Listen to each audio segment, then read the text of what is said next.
Hello everyone, আজকে আমি যে জিনিসটা নিয়ে কথা বলবো সেই জিনিসটি হলো গিয়ে টোটাল ইভেন্ট।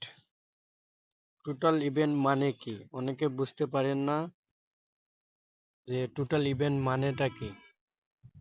পিন করে নিচ্ছি, আমার সামনে চলে আসছে। আমি আপনাদেরকে বলছি টোটাল ইভেন্ট মানে কি। টোটাল ইভেন্ট হলো গিয়ে বেজোড় সংখ্যা। বেজোড় সংখ্যা হলো যেমন মনে করেন পিএইচডি 2 গোল দিল, মিউট 1 গোল দিল, তাহলে টোটাল মানে টোটাল দাঁড়াইল গিয়ে বেজোড় সংখ্যা। আর পিএইচডি যদি 2 গোল দেয়, মিউটে যদি 2 গোল দেয়, তাহলে হবে গিয়ে 2 2 4, 4টি গোল। 4টি গোল হলে তাহলে হবে জোড় সংখ্যা।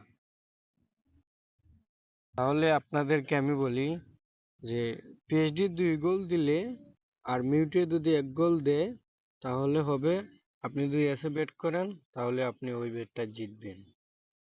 আর পিএইচডি যদি 2 গোল দেয়, মিউটেও যদি 2 গোল দেয়, তাহলে আপনি যদি নতে বেট করেন তাহলে ওই বেটটা আপনি জিতবেন।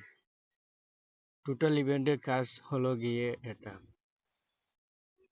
আপনাদের কারো যদি ডিপোজিট উইথড্র লাগে, তাহলে আমি আপনাদেরকে স্ক্রিনে একটি নাম্বার শো করছি, আপনারা ওই স্ক্রিনে নাম্বারে যোগাযোগ করতে পারবেন আপনাদের ডিপোজিট উইথড্র লাগলে।